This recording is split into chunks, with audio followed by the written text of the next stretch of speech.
We aspire, I see. How about that?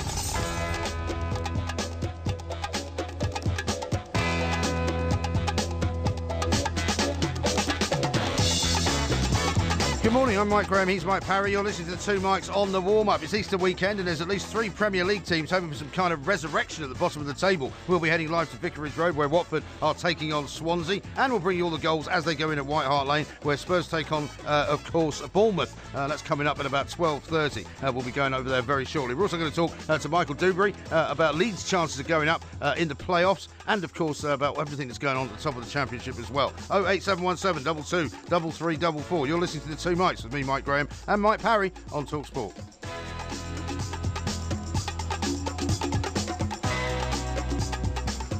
This is TalkSport. We are the Two Mikes on the warm-up. We've got lots to talk about, lots to get through, not very much time in which to do it. And I have to say a very good morning to Mr. Mike Porky Parry, who, under the circumstances of facing global nuclear war, is looking very calm. Well, I'm trying to stay calm. You know what I mean? You've got to stay calm when these sort of things are going on. Have you got a bunker built and ready somewhere in one of your many properties? I've got an escape plan. Don't worry, I don't wish to share it. But as we pointed out earlier when we were talking to Jason and Tony, it's fantastic, isn't it, the way Fleet Street works? We're on the brink of nuclear war, says this headline. The world is in crisis. And then just above it, half of the page, 7 pages of Easter puzzles. Yeah, that's right. The name game, the speed breaker, the hide and seek. Yes. Well, the hide and seek you might need. I don't know about the others. Yeah, well, exactly right. But not all the papers actually agree that there's a global nuclear war about to happen, because some of them haven't bothered putting it on the front page at all. No. So, I mean, what is going on in North Korea? Yeah. What are your spies telling you about Pyongyang? They're saying... Don't do it. No, don't do it. No, it's tense in Pyongyang. No. What is it again? It is Pyongyang. Pyongyang. It's very, very tense. Yeah. Anyway, look, we'll talk about the tensions of Pyongyang later. There's a lot of tension you today. You haven't mentioned one of the main issues of the show today, and that is that I'm going to present you with some Easter eggs for your children. Well, how do I know that? Well, because you tried to tell me in our last broadcasted show, which was yesterday in the early hours, morning, where are the Easter eggs for my children? I just asked you a question. You actually asked for the Easter eggs for your children. Well, I did, because you told me you were getting scrounging, you know. Not scrounging. You made the offer. You were the one that said you were going to buy them Easter eggs with your many winnings from last weekend, right? Yes. When you not only won the winning horse at the Grand National, but you also won the 3rd or 4th place horse or something as well. By the way, I haven't picked that up yet. Have you not? And guess what I've done, just to make you feel good? Yeah. I brought the winning ticket in for you to have a look at. Oh, let's have a look. Yeah, okay. Let's see it. There you go. Yeah. Okay. What you haven't done, though, of course, is bring in the ticket that's got all the other horses on it. No. At the last minute, I just decided that was it. One for Arthur, £15 each way. That's it. Double Shuffle, £10 each way. Yeah. Raz de Marie, £10 each way. Yeah. Gasline Boy, that was the other one that came in, wasn't it? Yeah. £10 each way. Good to know, £10 each way. So there you go. £110 total stake. Yes. And you're winning how much? 400. Yeah, thank you very much. Yeah. But I know that this is not the only one you've put on, you see. I want to see the others. I can tell by the look on your face that you put on a load more. Not at all. Yeah, I can always tell when you're lying. God, I didn't think you were going to hand that back to me then. It's worth £400, that bit of paper. Now, I tell you what, I was quite excited by the Championship games and results yesterday. Well, I predicted a Leeds victory. It very nearly was. Yeah. Very nearly was. Yeah. Yeah, but it very nearly wasn't as well. I mean, you might as well say it was almost a Leeds loss. Hang on, 5 minutes into added on time, and they got the winner. Yeah. But I tell you what is going to be so exciting now, the playoffs, because Brighton Hove Albion, Newcastle United, I think within one game, they're both guaranteed promotion, aren't they? I think that's absolutely right. Certainly Brighton are, and Newcastle would have been, I think, had they managed to get more than 1 point last night, which they didn't do. It's still very close. It is very close. So that means the playoffs are going to be very exciting. I still think Leeds United will do it. Yeah. Well, I was interested listening to one of the guests on the Sports Breakfast this morning saying that he thought that one of the reasons that Leeds were in the sort of box seats, as it were, is because Gary Monk has drilled the team in such a way that they're very, very well sort of organised defensively. You like a bit of drilling? How long since you've done any drilling? I mean, this is a family show, you know. Yeah, I know that. Get into those sort of... Well, I'm asking you about drilling. Sort of insinuations you make. No insinuations there at all. What I'm saying, do you know there's 3 Yorkshire teams could be competing? Really? Out of 4. Really? Huddersfield, Leeds, Sheffield Wednesday. Well, is Reading not in Yorkshire then? Have you got any more revelations to share with us? Well, I just thought I'd let you know. Fulham, you think, are coming up on the rails, don't you? They're coming up on the rails, and I like the idea of Fulham because they've had sort of a checkered last couple of years, you'd have to say. They've had a lot of different managers. They've had a new owner in the guy that owns the Jacksonville Jaguars, as they like to say over there. And did I mention, by the way, that my car's the car of the year? No. Didn't I? And by the way, I mean... Harry Kane's just bought one. No, I believe, although I have no inside information, that Harry Kane will have been. But why does it matter to you? Encouraged by the Jaguar Motor Company to drive one of those cars on a favourable deal. I don't know that for a fact. I am saying that could be. You'll be making that up. And I'm sure there are many car manufacturers who go to footballers all the time and say, "Would you like to drive our car?" Yes. The fact is, he's chosen that one because he's a man of impeccable taste. So what you're saying now, because Harry Kane drives the same car as you're top guy, is that what you're saying? I'm just saying... You're trying to live on the reflected glory of one of England's greatest footballers. I've had this car since November, because you're mate. nothing. No, I've had this car since November. Look how upset you're getting just because your horrible old jalopy is now being forced further and further into the background. You're an ant compared to Harry Kane, you are. Try and compare yourself to a boy I'm old enough to be his father, actually, so I don't think you should be so disrespectful. Who's leading the football world is pathetic beyond belief. Yeah. All I'm saying is that he chose the same car that I drive as his car of choice. So I think that says something about his taste and mine as well. Yeah. So I mean, my point about Fulham anyway is that I think if they were to get the chance to come up into the Premier League, because of the money that the Jacksonville Jaguars owner has got, they might be in a much better position to sort of stay in the Premier League because they've got the wherewithal. They've got the London centre. Yes. They've got the possibility of getting really, really good players to come and play for them because they all want to come to London, and they'll have the money and the wherewithal, I think, to actually get quite high up the Premier League. I can't argue with that. I'd like Leeds United back because I think they're a great club. Yeah. They've got troubled though, aren't they? Well, they've been troubled over years. I mean, who even owns them at the moment? Well, I don't know the answer to that. What I can tell you is their troubles go back to the days of Mr. Peter Ridsdale, who tried his very best to make Leeds one of the biggest clubs in Europe. They got to the semi-finals of the Champions League. He had private planes to get out there and come back. He committed money to try and stay there. It didn't work out for him, and Leeds have been in the doldrums ever since. But I'd like to see them back because they've got a great ground just on the ring road in Leeds there, and they're a big club. So I want them back. I want Newcastle United back because they are a mighty club, Newcastle, and I have a soft spot for them, having worked there over the years. Well, they had a massive crowd, didn't they, last night at the Brighton game? 56,000. Yeah, absolutely. Like, and we stayed in that hotel right opposite with Shark Bar on the ground floor. The Sandman or something like that? The Sandman, the Shark Bar is the top cocktail bar now in Newcastle. And I have to say, the people who go in there are the best-looking people I've seen for a very long time. Well, they are certainly quite attractive. But I mean, I wouldn't say they're the best-looking people I've ever seen. Well, I think Newcastle need to come back. I'm going to get back into the Shark Bar. Dodgy-looking people knocking around in Stockbroker Belt, Surrey. But I mean, when I go out in London, you see some quite nice-looking people in London. That's right. I want Brighton and Hove Albion back because they are just a 40-minute burst down. Well, there's your three teams. That's all you can have. The M23. That's all you can have. To Brighton. And Brighton's a great place to go for a football match. Imagine going down to Brighton, seeing Everton there, and then staying in one of those great... Why would I want to see Everton? Hey? Why would I want to see Everton? No, I would. And then staying in one of those great hotels on the front in Brighton, going out of an evening, maybe in, where would you go? August, September. I'd go to some great restaurant, in a little village just outside Brighton. There's a lot of interesting clubs in Brighton, by the way. You see another insinuation? What do you mean? You're in a smutty mood this morning. I'm not at all in a smutty mood. I just said there's some interesting clubs in Brighton. Yeah, I wouldn't know. I don't know. My clubbing days are over, mate, so I really wouldn't know. Okay. And then, you could get... You don't know much about Brighton, by the sounds of it. I could get there in a stretch limo in about 40 minutes. Why would you want to go in a Stockbroker Belt, Surrey. You're just ostentatious. And then anyone who goes in a stretch limo in this country, in my view, is an absolute and utter plank. And then if Brighton don't get there, Brighton will get there, Newcastle will get there, but then if Leeds don't get there and Fulham do, that'll be another winner because I love going to Fulham. This is not all about you, Hey, the clubs that are coming up are not coming up in order to service you and your rather personal taste. Do you know, in one of the lounges there, they serve the Fulham cottage loaf pie. Cottage loaf pie? Yeah. What is that? Well, but because Fulham's ground is called the Cottage, Craven Cottage. They serve the Fulham... I used to go there. I used to go and stand on the terracing and look into the river. I never stood on the terraces. I used to look in the river. I'm talking about when I was a child. No, I sit on the seats, mate, I'm talking about when I was a kid. And Brooksy, who is their terrific top PR operator. I'm sure she can't wait Sarah to see Brooks, you again. Lovely. Yeah, she always welcomes me. Have you ever been thrown out there? No, never. No. Oh, well, that makes a change. What would I get thrown out? Well, you get thrown out of quite a few places. That's outrageous. Yeah. Anyway, listen, to be serious for a moment, okay? Because there is a large white elephant in the room, which there has been since last night. Since on Twitter, various people started to attack Kelvin McKenzie for something he wrote, which you could describe as an attack on young Ross Barkley and Liverpool, the city. We're going to talk about it coming up next. You've got something to say about Kelvin McKenzie, a man that you know well, a man that you've worked for.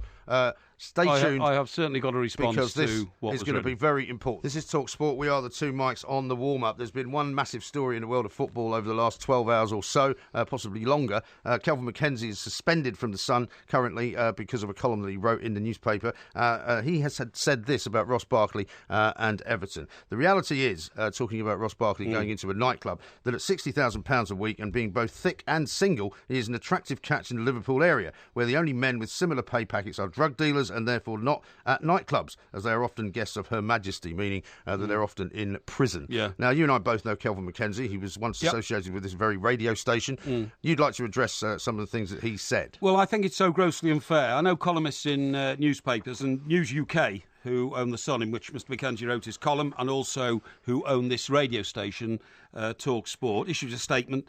They said the views expressed by Kelvin MacKenzie about the people of Liverpool were wrong, unfunny, and are not the view of the paper. And I'd really like to endorse that, because I am not a person from Liverpool. I'm not what you'd call a Scouser. I come from Chester, but I've supported Everton all my life, and therefore go to Liverpool on a regular basis. And, for instance, you know, the reality is that at £60,000 a week and both thick and single, talking about a young footballer who's made his way in life, to me it kind of illustrates a sort of malice towards young working class men who've not had the benefit of a great education, but who have excelled in a particular skill they have in life. And it's almost like an envy of people like that shouldn't be allowed to succeed to that level. You know, that's what it said to me. That's what came to me. And then also to tar the community from which Ross Barkley comes from in such a gratuitously offensive way, to say these things about, you know, the only other people in his £60 a week drug dealers, they won't be around,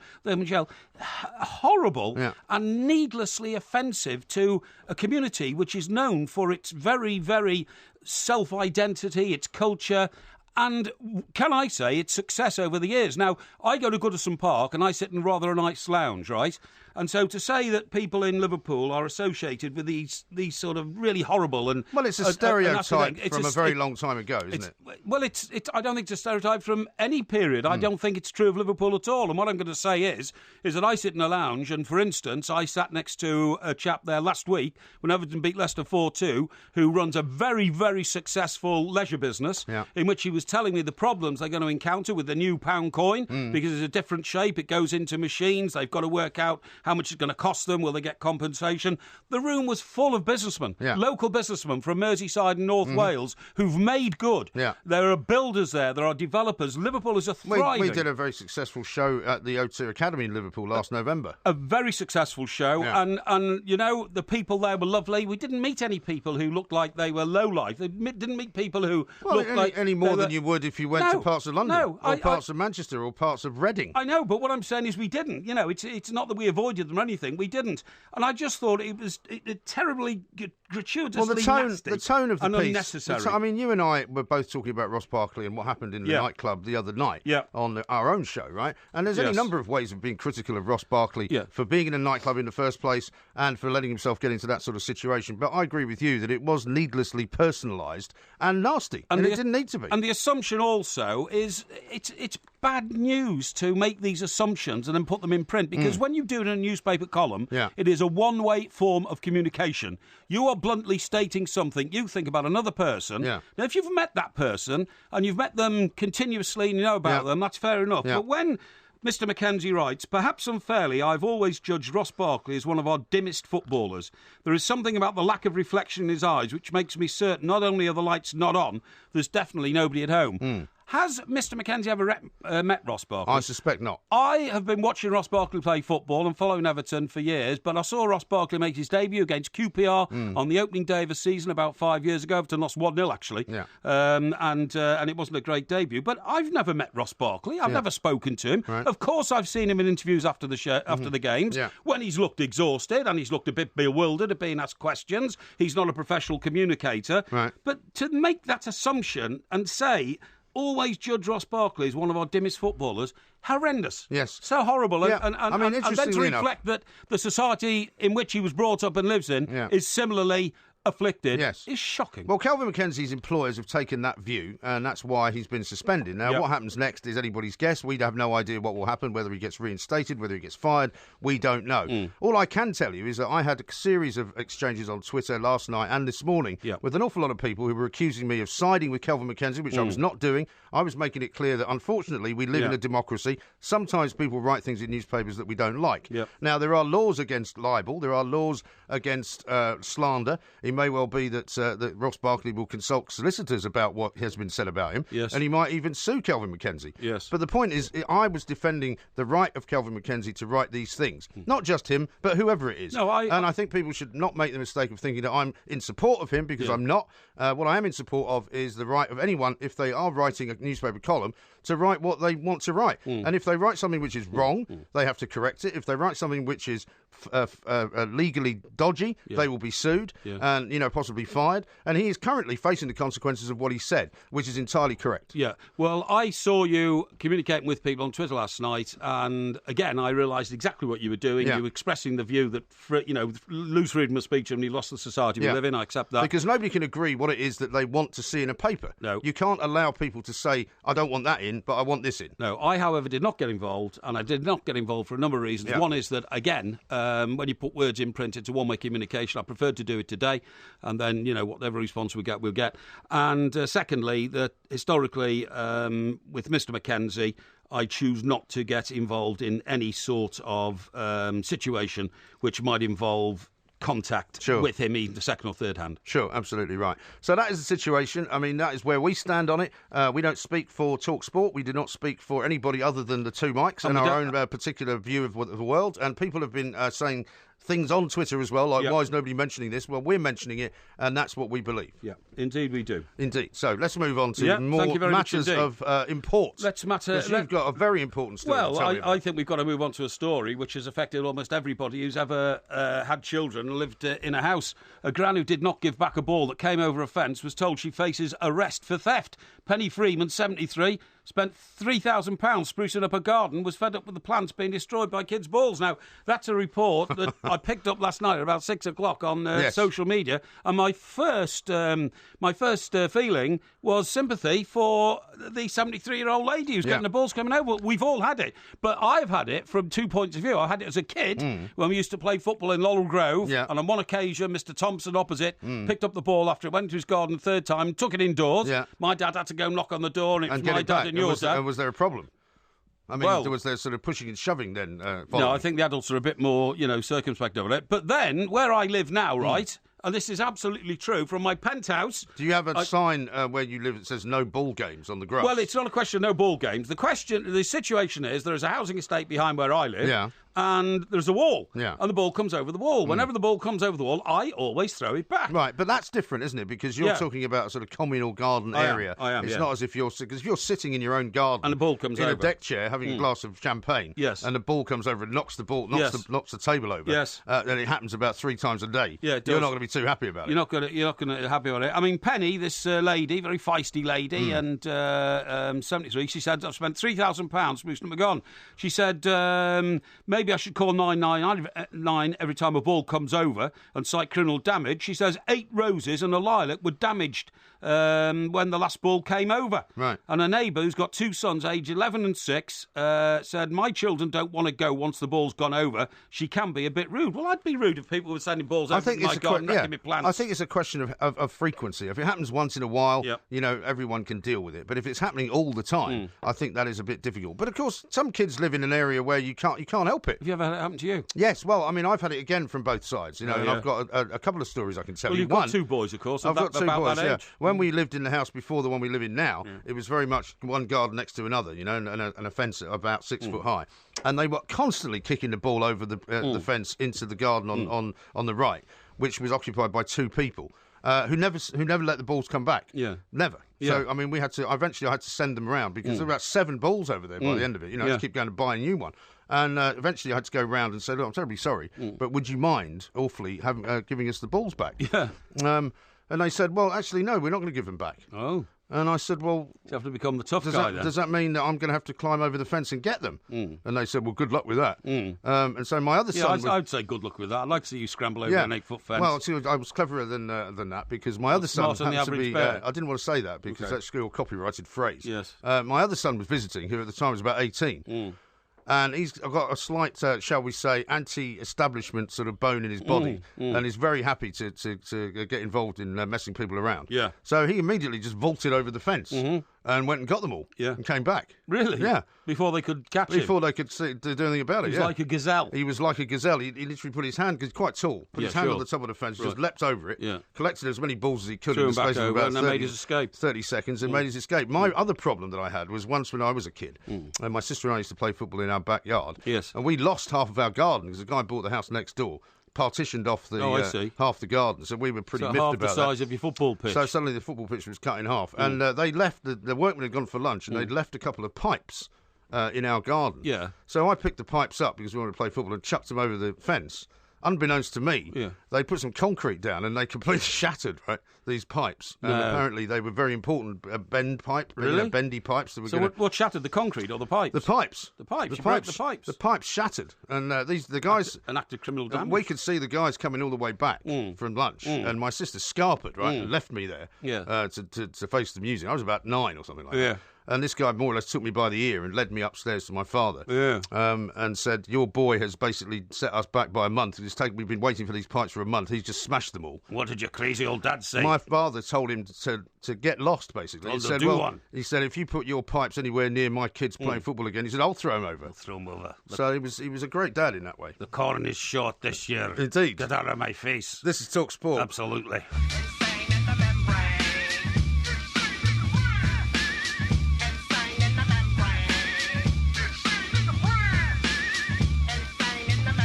This is Talk Sport. We are the two mics. Coming up very shortly, we're going to speak to Michael Dewberry. Just let me read you out a couple of quick announcements. One from Gail, who's one of our listeners over in Abu Dhabi. It says, gents, Chesy Forrest is becoming a teenager on Easter Sunday. Please give him a shout out. And there's a picture of the young man.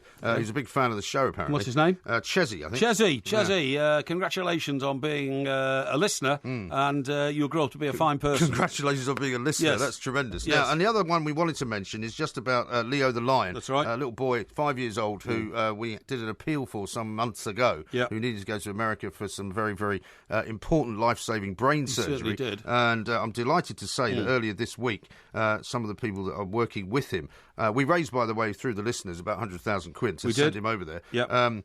He's walking around, he's moving about, he's as happy as he's ever been. Yep. We don't know yet whether it's been a success, but certainly all the suggestions are that he's moving in the right direction. Yeah, and that's absolutely fabulous. Thanks again to everybody who raised money for that. Just got to raise this one here. I've been sent a picture by a Spurs fan. You know, the scarves on sale outside the ground. Yeah. They're all there as usual. You know, Harry the Goal Machine, Deli Alley. Is there any pictures of Harry's new car? No, there's no pictures of Harry's new car. Super Spurs. And then right in the middle, in Spurs colours, Arsene Wenger, we want you to stay. I mean, it's amazing. It's great, isn't it? I mean, they're going to finish... another manager's, to try and spur up your own team. Unbelievable. No. Well, let's talk to Michael Dewberry. He might have some views on that. Michael, very good morning to you. Sorry to keep you waiting. No problem. Morning, fellas. How you doing? Yeah, very well, Michael. Very thank well you. Indeed. I mean, that's quite some tribute, isn't it? To get Arsene Wenger's now getting tributes from Spurs fans saying they want him to hang around. I think the way things are going, every club, apart from Arsenal fans, want him to stay at the moment, don't they? Yeah, I think that's right. Yep. Absolutely. Apart from some Arsenal fans, I suppose. I mean, that is the problem. Now, let's talk first of all about one of your clubs, Leeds, who got a great result last night. And we're being told by some people that, they've got the best chance of winning the playoffs because they've got such a well-drilled defence, thanks to Gary Monk. Yeah, with the playoff, I think you find it's whoever goes in there with a bit of momentum. And I'm hoping Leeds go in there with momentum. They're doing well.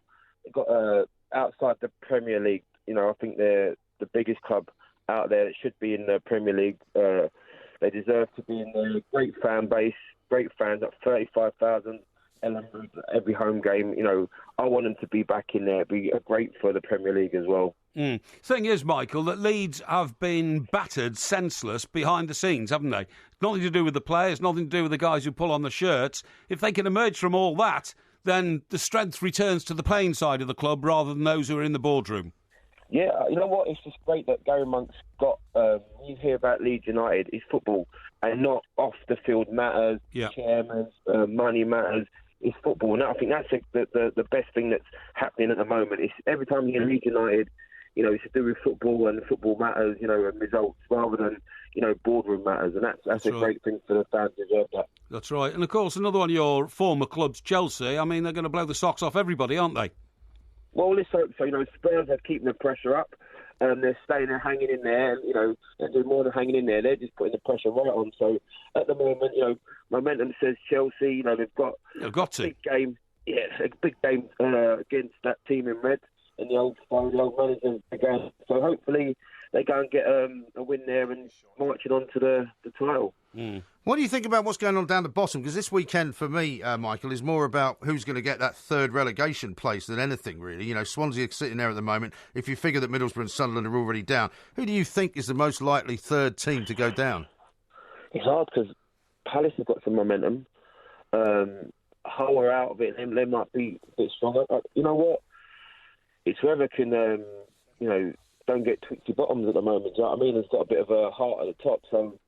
I wouldn't even. I'm not a betting man. Every time I gamble and say a name, it fails. So I wouldn't even. I'm just gonna. If I'm gonna put a little money on, I'm gonna say Blue for the title. But down the bottom, it's whoever can keep their mind and stay strong and dogfight it out. Sure. That's right. Michael, listen, it's a terrible line, so we're going to let you go. Thank you very much indeed. That, terrible line, but thanks anyway. Anyway, Michael Dewberry there, former Chelsea and Leeds player, of course. If you were a betting man, and not that you necessarily are, even though some people are pointing out that, just shows you how wealthy Mike Parry is. He wins 300 quid on the National, hasn't even cashed the ticket in yet. Well, that's just an accounting issue. Hashtag man of the people. No, that's just an accounting issue, don't worry. So overrun with cash. Remember, it's all going to charity anyway, so... oh, is it? Oh, yes, absolutely. Oh, right. Will you bring us another slip then when that goes? Which charity are you giving that to then? To Main Chance. What are you going to hand them the cash, are you? I'm going to hand them the cash. Why don't you just hand them the betting slip? Well, no, actually, what happens is I do it as a bank transfer. Why is it taking so long? I do it as a bank transfer. Why don't you just transfer it before you get the money out of the betting shop? It's all underway. All underway. It'll be sorted. Well, some people might like to see evidence of that. It'll be sorted. Now, what I was going to say to you, after that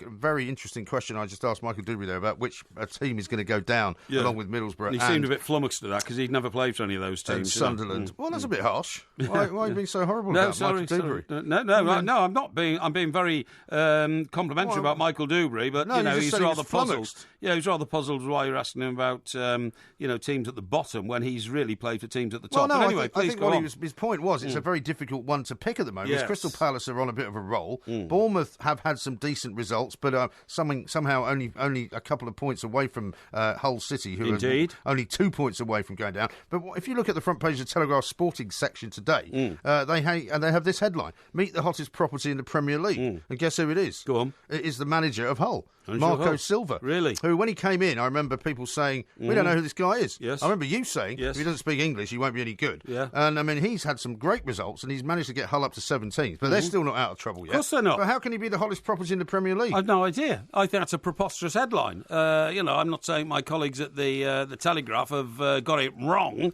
but I would say it's a judgment based on limited It's a piece evidence by Jason Burt. It's a big interview by Jason Burt. Jason Burt's a good guy. He's a top man, and this is what Marco Silva says. People did not do their homework on my career before I came here. I think he's aiming at people like you.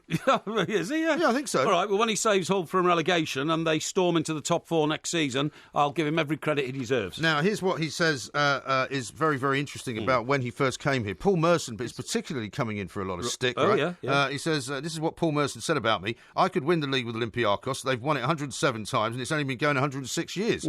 What's he know about the Premier League? What does he know? What does he know? And this chap's attacking Paul Merson. Yes. Well, Paul Merson did win 2 First Division titles, like the equivalent of the Premier League today, and I think an FA Cup it wasn't FA Cup, was it? So I don't think I do think Merson knows what he's talking about. Merson, of course, is a personal friend of mine, so I would come to his defence. You're a personal friend of Paul Merson. Well, of course I am. When was the last time you spoke to him? When I last spoke to him? Yeah. Well, I mean, you don't speak to all your friends every day. Are you not the man who revealed to Her Majesty's Press in Fleet Street that he had a drug problem?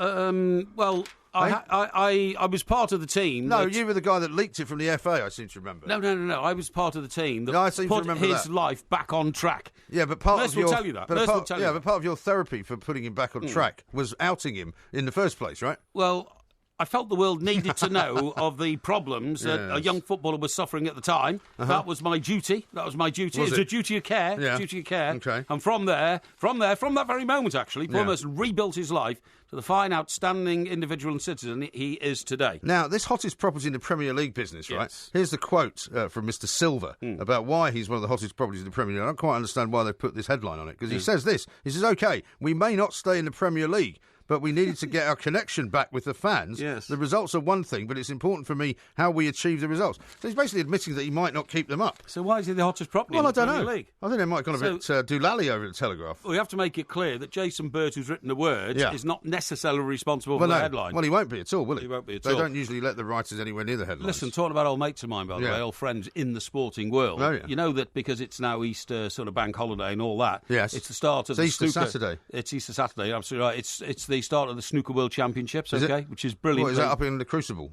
It's up in the Crucible, and it always ends on the May bank holiday, doesn't it? Does it? Well, I don't know. Don't remember the Dennis Taylor? No idea. No, I don't. Dennis Taylor. I'm not a massive fan of. I mean, I used to be a very good snooker player. Steve Davis, Carrot Head. Steve Davis on the television right now. Well, I was about to say, in one of our monitors here, we see Steve Davis. Hasn't got a carrot head anymore, has he? You know, he's got hardly any hair.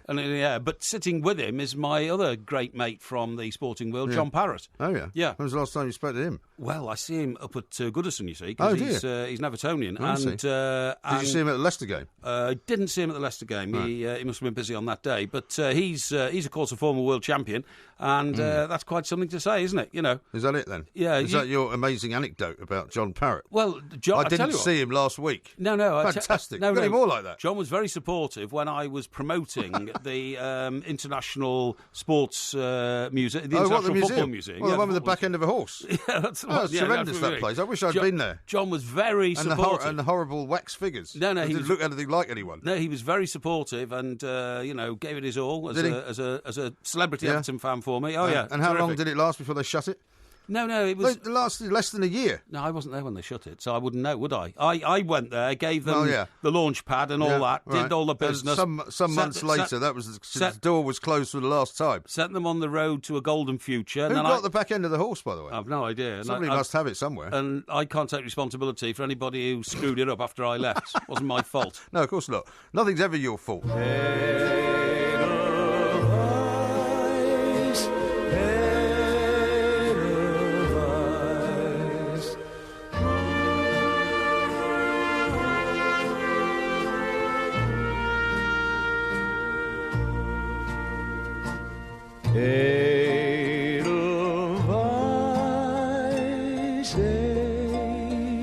Rubbish for. Well, this is an amazing song, isn't it? Well, it's not an amazing song, no. It's a pretty maudlin and sort of pathetic song. Well, really. you say it's from the Sound of Music, isn't it? Well, it is from the Sound of Music, but it was taken off the Sound of Music or taken from the track by what's his name? Vince. I've forgotten his name. Vince Hill. Vince Hill. Yeah. Vince Hill. That's you're the guy that's meant to know about what all this is about. Well, apparently Vince Hill is 83 today, is right? He? And that was the one song he sung, which everybody thought was brilliant. And it came out at the same time as Engelbert Humperdinck was singing about... what was Engelbert? We talked about Engelbert's famous song last week. We did, yeah. You know... Please Release Me, was it? Please Release Me, Let Me Go, that's right. And they would compete with each other. Yeah. And now they're both like in their 80s and all that. I just thought it was... Well, apparently, right, this guy Vince Hill started off singing at the age of 15 in a pub in Margate. Pub in Margate. And he later went on to become a full-time musician. But between those two events, he worked as a baker, a truck driver, and a coal miner. Yeah, that's right,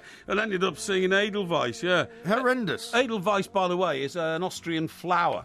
So I don't know why they wrote a song about it, but... Well, because it was in The Sound of Music. Well, yeah, it was in The Sound of Music. Was set in Austria. Yeah, but he didn't sing it in The Sound of Music. Somebody else sung it in The Sound of Music. No, I know. Julie Andrews sang it in The Sound of Music. Did she? Yes. I didn't think she did. Have you never seen The Sound of Music? Yeah, I've seen The Sound of Music, Well, who do you think does most of the singing in The Sound of Music? Hang on. How do you solve a problem like Maria? That's possibly the worst rendition of anything you've ever done. Yeah, absolutely. Julie Andrews was the star of The Sound of Music, Well, right? Of course she was. I mean, it made it, didn't it? It's an internationally famous star. Well, I think Mary Poppins made her, actually. Which came first? Mary Sound Poppins. of Music. No, Sound of Music. No, I think it was Mary Poppins. Was Sound of Music came first, and then Mary Poppins. Right. She also turned... I'm not going to argue. I'm not an expert on musicals. She also turned down the other huge classic film of the 60s, My Fair Lady. Oh, did she? In which she could have played Eliza Doolittle. That's right. Yeah. You are quite a big fan of musicals, then, aren't you? Well, not really. You've just espoused a whole load of knowledge that I don't have. Didn't your mum used to take you to watch these musicals in the summer holidays in those days? No, did your mum take you? I do remember going to see The Sound of Music. Yeah, exactly. Yeah, so do I. I don't remember Mary Poppins, but I think I went to see that as well. How dreadful was The Sound of Music? Because my sister used to think that I was like the little kid in Mary Poppins, the little boy. Oh yeah, so you were a school cap. Yeah, that's right. And he was rather troublesome. No, he wasn't. Eh? He was not. Yeah, he was. No, yeah. Anyway, now a couple of tweets for you. Yes. One from Jack on the subject of balls through gardens. Yes. My neighbour smashed her window, smashed one of my windows rather, then blamed it on me and friends and said that I hit it with a football. But then she forgot that the neighbour had CCTV. That's shocking, isn't it? That is a shocking How duplicitous is that? And Patrick says, can you give a shout out to my son Jamie, who's 13 today? And then he says something rather disgraceful, just 5 more years until I can take him on a bladderation night out. Well, I mean, if that's the only ambition for your son, I have to say, you've got to revise your parenting skills. Listen, we'll be talking to our friend Peter in a sec, won't we? Just before we do, I've seen a report this morning about how many ex-players are attached to your club now. How many ex-players? Yeah. How do you mean? Well, I'm thinking about Steven Gerrard, you see, going back to Liverpool. That will give Liverpool a total of, let me get the report here, I'm just shaking it up on my screen here. Liverpool will then have 5 former players attached to their club, but one of them, like Kenny Dalglish, is a non-exec director, Richie Partridge is the physiotherapist. Of all the clubs that have former players, and this is not because I support them, Everton have the most, 14 players on their coaching staff who coach behind the scenes, compared to, say, West Brom, who have 1. Right. Or Spurs, who have 5, or Sunderland, who have 4. Well, maybe it's just because of the size of the club. Bournemouth have 10. Right.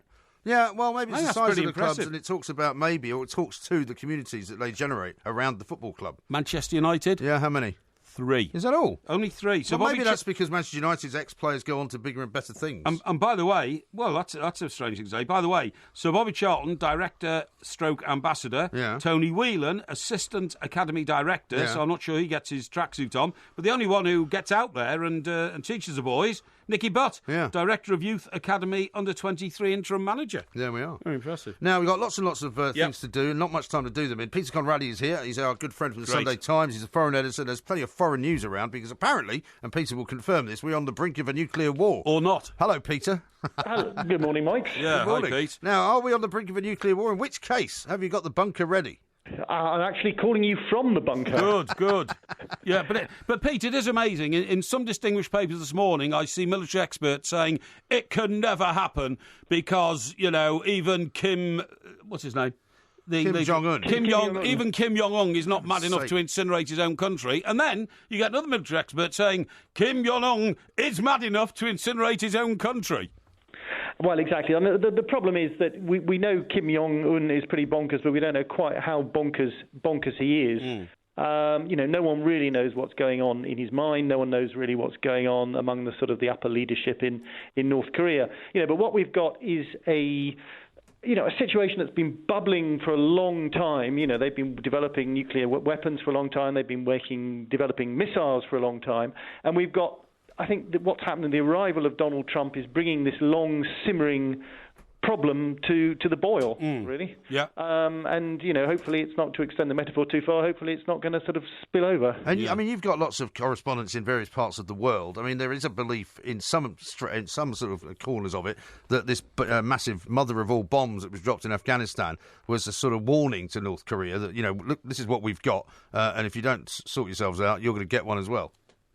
Yeah, possibly. I mean, what we've seen is, I think it's intriguing because this all fits in with Donald Trump and what he's been up to. When Donald Trump, when he was standing for election in last November, was very much the isolationist president. He was going to be dealing with America's problems and not being the world's policeman and so on. And what's happened is, since he's come to power, particularly in the last few weeks, he's completely sort of spun around on a sixpence. He's going completely the different direction. We had him last week firing cruise missiles at Syria.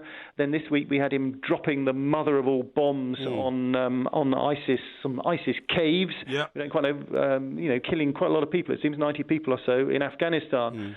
And it's a new, suddenly from being the man who didn't want to be involved in the rest of the world, now it's there's a new sheriff around. And yes, this might be directed at Kim. This might be directed at the Pakistanis, in fact, who have been sort of interfering a bit in Afghanistan and helping the North Koreans out with nuclear weaponry. Allegedly. Well, also, yes, that's the other kind of side to it. So it's a real kind of brinkmanship that we've got going on, because Trump is sending all this Navy hardware out into the region. And so you've got, basically what Trump wants to do is he wants to get the Chinese to put pressure on the North Koreans just to sort of to cool it. But if North Korea literally are led by a madman, that's very difficult, isn't it? Well, it is and it isn't, because, we've had sort of smaller crises in the past involving the North Koreans, and there's a very simple thing which the Chinese can do, which is they can just cut off the oil. And a few years back, the North Koreans were getting a bit uppity, and the Chinese just sort of cut the oil pipeline, and within 3 days, the North Koreans had calmed down a bit. And so it's basically this kind of strange triangle of the Americans, the Chinese, and the North Koreans. And what I think is key is the extent to which Trump, having not made up with Putin, but seems to have become great friends with Xi, the Chinese leader, is the extent to which those two can work together to basically to calm Kim down. And what's your view of this Trump-Putin scenario? I take the view that it's all a bit of propaganda for Trump, because he's been accused of being too close to Putin. It's quite convenient that he now comes out and says, our relations have never been at a lower ebb and things are really terrible between us. I'm not sure I'm buying that. No, I think on one level relations aren't that good, because they are at odds over Syria, clearly, with the Russians very keen on Assad and the rest of us not. But no, it has come. It's really convenient for Trump, because until the latest kind of row, as it were, with Russia, everyone was talking about the Russia connection. Everyone was talking about Russian interference in the election campaign. All these sort of murky financial dealings that Trump's camp allegedly had with the Russians. That's faded, but that's all going to come back again, because there are all the there are inquiries going on in Congress. Everyone is looking into it. So he may have kind of batted that out of the way for a bit, but it'll probably still come back and bite him at some stage. Okay, Peter. Well, we'll look forward to your extensive coverage of all of that in the Sunday Times tomorrow. Peter Conradi, their foreign editor of the Sunday Times, and of course, hopefully there will not be some kind of global thermonuclear war, because we've got a lot of things coming up in the summer that we've got to do. Yeah, we certainly do. We don't want our... we've got some announcements to make. Not quite yet, but we will make them soon. Yeah, we don't want the world disrupted whilst we're jetting around the world doing things. Well, exactly right. Yeah. We've got, sort of places to go, people to see, shows to do. Hang on for a bit. Yeah, absolutely right. Give us a couple of years at least. We don't want no World War III. That's Talk Sport. People are strange when you're a stranger. Faces look ugly when you're alone. Women seem wicked when you're unwanted. Streets are on. This is Talk Sport. We are the two mics. We've got a couple of tweets to read out, We certainly have. One here from Justin, who says, I'm working on the new Mary Poppins film right now. Would you believe that Dick Van Dyke has a small role in the film? Not bad for a 90-year-old. Absolutely. And a couple of people pointing out that 64 was when Mary Poppins was made, and 65 was The Sound of Music. So Mary Poppins first? Was first. Okay. And also somebody else here basically saying that you were not correct to say that Julie Andrews turned it down. It was Hollywood that chose Audrey Hepburn to do it. I think it was something to do with a great producer of the day chose Audrey Hepburn against Julie Andrews, and that left Julie Andrews free to make The Sound of Music. I think that was it. And she said, thank you for, me not being chosen for this one. I was able to go and do the other film. Okay. Now, again, on a bit more of a sombre note, and we have been involved in journalistic matters today for reasons which are very obvious. Nikki Sinclair, for instance, is one tweeter of many who've been reminding us that it is the 28th anniversary of the Hillsborough disaster, Justice for the 96 campaign, which has been running and concluded successfully. It is the 28th anniversary, and we also have to tell you, because this is a development that's happened just in the last few minutes, that Everton Football Club, who I have supported all my life, have released a statement saying that they, from now on, are banning the Sun newspaper from their ground, Goodison Park, from their training ground, Finch Farm, and that they've instituted the same sort of barrier to Sun journalists working there that Liverpool Football Club have in place. Thank you very much indeed. We'll be doing a lot more, of course, over the course of the next few days and weeks, I dare say, about this developing story. We'll keep you updated on it. Yep. Now, as far as the musical front goes, we've got loads and loads of musical tweets coming in, but one which I particularly like about your mate Vince Hill, who you were sort of slightly suggesting was a one-hit wonder. I'm told he lives in a £5 million house somewhere on the banks of the River Thames. Does he? So apparently he didn't do too badly. Well, that's very successful. But actually, it was you who detailed the menial and pathetic jobs that he did before he became a singer. Well, I wouldn't say pathetic. I wouldn't say being a coal miner's pathetic or menial. It's just a job. Well, I find that a bit hard to believe and all that. That £5 million house is probably near Michael Parkinson's. It might well be. Last time we went to the Windsor races on a Monday night, we got that little chug boat. Yes. Chug. Well, it's a nice little boat, that. We had a bar on board, it did, which is very helpful for the 20 minutes. That's the main point, really. Around the Windsor. And the only problem is it doesn't go back. No, it doesn't go back. At the end of the race, you're just kind of stranded and marooned at the racecourse. Oh, yeah, but I wasn't, you see, because I went before the last race and I got the last one back. No, I did. No, you didn't. You were with me. No. Well, how did we get back then? Well, we had to wander about for about an hour trying to get a cab. No, you don't remember? No. You don't remember, do you? No, I got the boat back, believe me. You did not. No. I was with you. Yeah, I left you there. I was smart enough because you were spent all the night boasting that you'd won all the races and got all the money. Well, I did win all the money. So I got fed up with you. I did win all the money. Your low face was in particularly repulsive mood. No, you were staggering about trying to get people to drive us back into town. No, not at all. Unbelievable. Yeah, now then, what I was going to say to you was, it is Easter. It is. And I Saturday. have said that I will, do the right thing, okay? Yeah. So are you ready to accept my kindness? Your kindness? Yes. I'm always ready to accept your kindness at any time. What have you got for me? Have you got some gifts? I have some gifts for you. I can't tell you where they came from, but... well, they probably came out of the boot of the car. They haven't been there since last year, have they? No. Here we are. Now, I'm going to put these on the desk first so you can see what they're all about. Oh, okay, right. Get rid of that one there. Some eggs.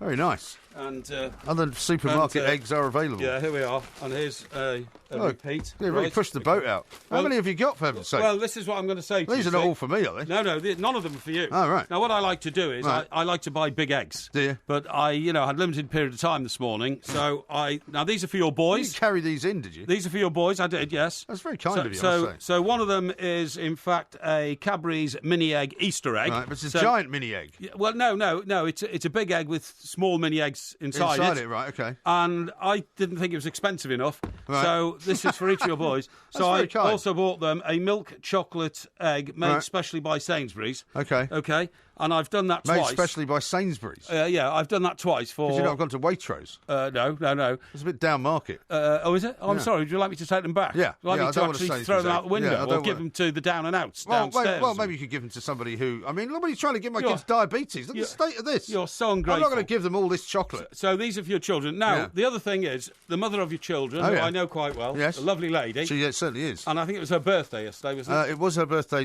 Yes, it was. Yeah. Yesterday. So I've decided that she can have a Harry Hopalot.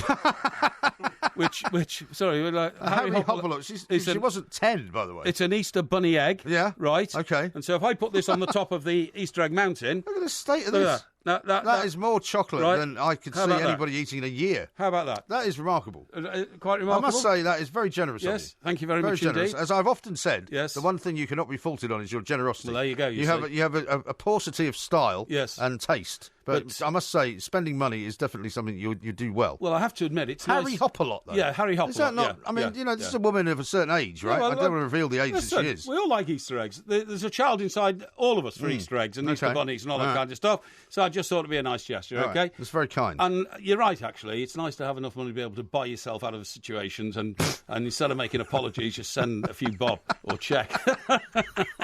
I'd rather have some money, actually. I'm sure so would she. But anyway, that's very kind of you. It's a pleasure. I shall be... Can I keep the bags, though? Because otherwise I'm going to carry those all down to the car. Yeah, well, I will do that afterwards. Okay. Let's just enjoy the moment. Well, thank you. The greatness of the chocolate Harry mountain. Hopalot. Okay? I never thought I'd see the day when I turn up, well, there you go. Fresh from my job in London, to say, look, Porky's bought you a Harry Hopalot. Yes, that's right, I have. And, let me see that. Yes. And have you yourself provided Easter eggs for your children? No. I haven't, no. The children love Easter eggs. Yeah, but I hope you're going to provide some for them for tomorrow. No, no, because the Easter egg hunt will take place, right? And it will be revealed on Sunday that some previously bought eggs will be hidden in the garden.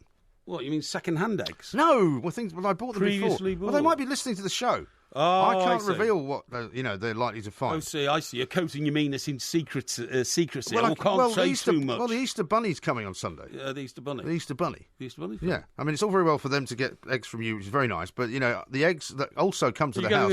Excuse me, getting them a real rabbit? What? Are you getting them a real rabbit? No. There's plenty of rabbits that run around in the garden anyway. Yeah, so what's this Easter Bunny the Easter Bunny is like Father Christmas. Oh, I see. The Easter Bunny brings gifts and chocolate and all of that. If you say so.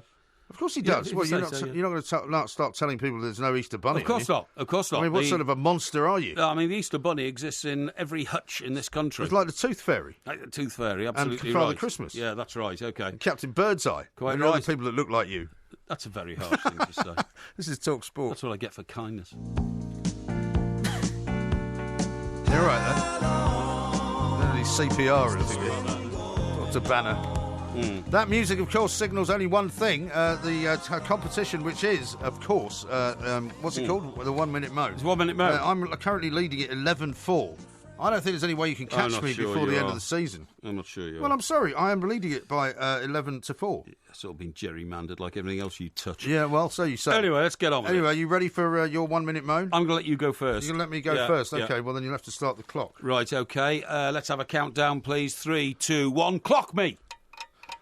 I almost did clock you there for a second. My 1 minute moan is about driving, okay? Not because I don't like driving, not because I do like driving, but there's an awful lot of bad drivers out there, particularly in London, right? People drive around staring at their sat-navs. They go at 15 miles an hour. They don't know where they're going. Their sat-nav tells them to go left. It's a one-way street. They can't go left. They have to go a bit further down, and they get told they have to turn right now and go back. And then they follow the sat-nav slavishly to the point where they have no idea where they're going, and they hold up everybody else. Unbelievably, the DVLA has now decreed that people learning how to drive will have to learn how to use a sat-nav.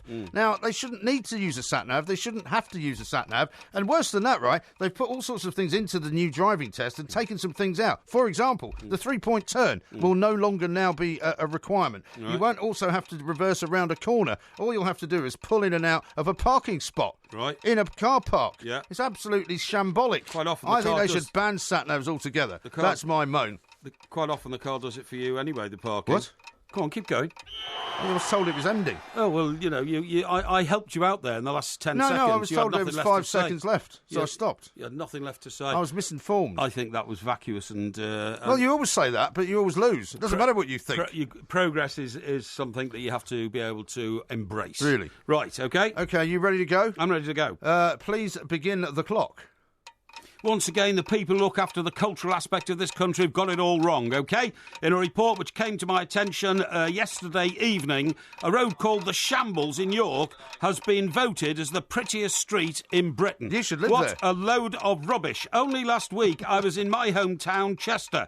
Chester's Eastgate Street is voted only 5th in the list of the... no, it's 8th. Eastgate Street is 8th in the list of prettiest streets in this country. Which street is that? It's Eastgate Street in Chester. And which position is it? Eastgate Street is 8th, and yet it's the street in which the Dorchester of the North, the Chester Grosvenor Hotel, that's in Eastgate Street. It looks like a Holiday Inn, that place. So is the Eastgate Street clock. That's in Eastgate Street. And it's a very, very pretty street. Did and you guess see what? their reenactment of the crucifixion last week? Guess what comes above it? The Royal Mile, Edinburgh, garbage. The Circus The Royal Bath, Mile's fantastic. The Circus Bath, bland. That's beautiful. The Waterside, Stratford-upon-Avon, also gorgeous. The Steep Hill, Lincoln. Nobody's ever been to Lincoln. Never been there. The Gold Hill, Cambridge. Nobody cares. Right. Is that it? Yeah. That's hopeless. No, it's not. Absolute rubbish. It's not. It's brilliant. I think you'll find that's going to be 12-4. No, not at all. That is possibly the worst one you've ever done. It's not, because it was That's worse than the one you repeated about Ed Balls. It was so culturally involving. I went to every area in Britain and spread it munificently over 1 minute. I think it's brilliant. I think you'll find that was absolute rubbish. Now, for those of you who are keen on these things, I'm just about to upload onto Twitter the video of you giving me those Easter eggs. Well, I think you should. So, and it'll also be on Two Mics TV on YouTube. Yeah. I might put it on Facebook as well. Good idea. This is Talk Sport. Now, I've just received some very interesting information. So have I. Oh, yeah? Yes. Well, do you want to go first? No, go on, yeah. My information comes from several people, actually, but my first tweeter is Scooby, who sent me a picture from Iceland's online service. Yes. When you wish to go shopping there. Yes. And it's a picture of a Thornton's Harry Hopalot. Oh, yes. And it's a £4. What? It costs £4. Why are you exposing that? £4. To listeners? That's what you spent for the mother of my children. £4. No, I didn't. That's unbelievable. No, I did not. That's shocking. I did not buy it in Iceland. It doesn't matter where you bought it. It's not going to cost any more money, is it? I deeply resent you. How's it going to cost more anywhere else? Berate me live on air for the cost of the present that I bought the mother of your children, which I thought was a rather remarkable gesture on my behalf. And you have now insulted me in a huge way, told me it's not expensive enough. I can tell you that the Harry Hopalot version that I got is not the Harry Hopalot version that Iceland are. Are you saying it's a bigger one or something? I'm saying it is absolutely different. How is it different? It's exactly the same. Look. No, it's not. It's a different size. And there it is. Look, Harry Hopalot. That's it. I absolutely resent you putting me on the spot about the cost of a present. It is the most disgraceful thing a gentleman can do. 200 grams. Hey, listen, I think things are happening at White Hart Lane. Another goal at Spurs. Let's go back to Alex Crook. Alex. Yeah, the pressure mounting on Chelsea because it's now Tottenham 2, Bournemouth 0. Blimey. Well, it's all kicking off. Bournemouth are sort of on the rack now, aren't they? They are. I mean, they're still not out of trouble. They could go down, you know. I don't think they will. You may not think they will, but they're not that far away from the relegation area. They are just sitting above it, you know? So anyway, I've got a bit of natural justice to talk about now. You try to berate me and mock me for, you say I've not spent enough on the present for your. Well, all I'm saying is £4 is, I'd rather not have a present if that's all you spent on it. Mine was not £4, and even if it was, I think it's tawdry of you to try and put me on the spot for that, and particularly in the company of our millions of listeners. Shocking, and I bet they'll be shocked as well by your ungentlemanly behaviour. What I was going to say, and this is natural justice now, I've just had the result of the 1 minute moan. Hang on, before you do that. Yes? Marble says Porky's 1 minute rant was possibly his worst ever. Really? He must be worn out with his Easter generosity. Is that right? How come then that it was the winning rant, and I have been nominated today's winner? Thank you very much indeed. It was, of course, perfectly balanced around the country, man of the people, including communities all over Britain. So somehow not your drivel about, children should be looking at sat-navs, okay? What? Your drivel. It wasn't about children looking at sat-navs. Yeah, it was about the new driving test. Yes, that's right. What's that going to do with children? Children are not allowed to drive cars. Yes, you don't know that? Yes, they are. Since when? I'm sorry, but I still regard children of 17 as children. You regard 17-year-olds as children? Of course I do. What a ridiculous thing to say. Of course I do. They're some people's Stephen children, says, worst 1 minute moan imaginable. Well, you're somebody's child. It doesn't mean you're a child, does it? Yes, but I'm no longer the child of the people who were young when they had me, if you see what I mean. Right? Your logic is even more twisted than usual. Yes. How about this from Stephen? Worst 1 minute moan imaginable from the fat plank. Oh, that's very nice, isn't it? Yeah. Well, so you're not getting the vote of anybody out there. I got the vote and the only vote that matters, and that is I'm today's winner. Thank you very much indeed. So I will take that. That makes it 11-5. No, it doesn't. I think. What do you mean it doesn't? I don't think it does. It does make it 11-5. Look, he's nodding in there behind the glass. He's the man that keeps the score. It is 11-5. Well, so I think you have to win every single 1 minute moan between now and the end of the season in order to draw level. Yes, I don't think so. Listen, I've come across another remarkable survey, actually, because I study my surveys, when it gets towards the weekend, I have a bit of time. Well, you just study your surveys all the time. Sorry? I mean, you're always coming out with some obscure survey from some obscure journal. This came out of a health magazine, believe it or not. Health magazine? Yeah. What were you doing reading one of them? Well, I always do. I try to keep adrift of improvements in heart technology that my heart can one day be restored to full capacity, because only 1/3 of it works. Now, sorry, what's your... Well, it's never going to happen, is it? Now then, what I was going to say to you was, go on. Is that scientists have discovered that really bladderated people, like drunks, have a better chance of... I don't know why they've done this survey, but it's a good survey. Really bladderated... They didn't ask you to study you. No, really bladderated drunks have a better chance of opening the door of their home when they get home than mildly inebriated people. What? What, you mean if you're absolutely, completely three sheets to the wind? If you're absolutely bladderated, you've got a much, much better chance of getting the key in the lock. Is that because you're kind of... it's forged into your brain. Automatic pilot. It's right. Drinkers repeat the actions that they undertake when they are... the word they use in this survey is heavily intoxicated, okay? And the next time they are completely hammered, they remember the movements when they were in that position last time. But they also don't get overconfident. They treat the task of opening the door with great care. Whereas people who are mildly intoxicated seem to be to lose it, fumble with their keys, drop them on the floor, and don't complete the task adequately. Scientists tracked 155 adults who kept up their boozing habits for 5 years. Right. Heavy drinkers, very heavy drinkers, were men who had more than 5 pints a session. More than 5? Quite a lot, isn't it? 5 pints a session. Well, I wouldn't say so. Up to 40 a week, and women who had 4. Light drinkers had fewer than 6 a week. They were tested in laboratory. So what, they're saying 40 pints a week is a lot to drink. Yes. Well, I suppose it is. It is. But if you have 5 pints once a week, yeah, that's not a lot, is it? No, once a day, you mean? No, I'm saying if you have 5 pints in one session, once a week. No, they're talking about cumulative drinking. Yeah, okay? I know, but well, of course. But if you drink that much every day, that's not a good idea. Anyway, what they did is they got these human beings into a laboratory. Human beings? Yes, that's right, as opposed to sort of, chimpanzees droids or something, And they were asked to put pegs into holes, the equivalent of using keys in a door. Oh, yeah. Right? Yeah. These people also matched symbols with numbers, which can test things like your coordination skills, okay? Yeah. This all comes from a Californian doctor called Ty Bumbach. Bumbach? Yeah. Who, what's his name? Who has made a lifelong study of this. Really? He says the heavily intoxicated adapt quickly, but ultimately make very risky decisions. Yeah. So, i.e., what he's saying is, though they can perform this task adequately, where they fall down is they sometimes... Literally. I didn't say that. Where they literally fall down. No, where they fall down is...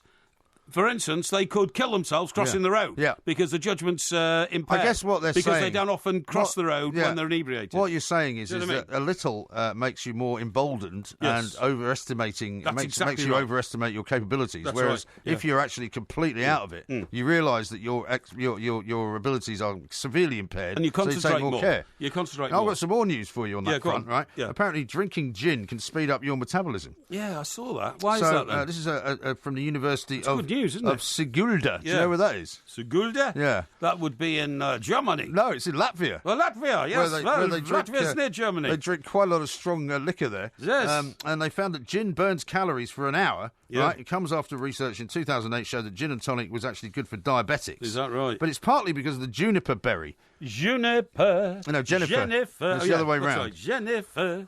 Juniper. Was that another Vince Hills, was it? No, it was Donovan. No, it was Donovan. Of course, I know it was Donovan. Yeah, he was Scottish, Donovan. Donovan wasn't Scottish. Donovan was Scottish. He was a London busker. No, he was Scottish. Rubbish. Donovan was Scottish. Why was he called Donovan then? What do you mean, why was he called? It was his name. Yeah, But that's why he was called Donovan. Yeah, but I mean, nobody in Scotland calls their children Donovan. On DAB Digital Radio and 1089 and 1053 AM. The warm-up with the two mics on Talk Sport. I mean, the Easter Bunny exists in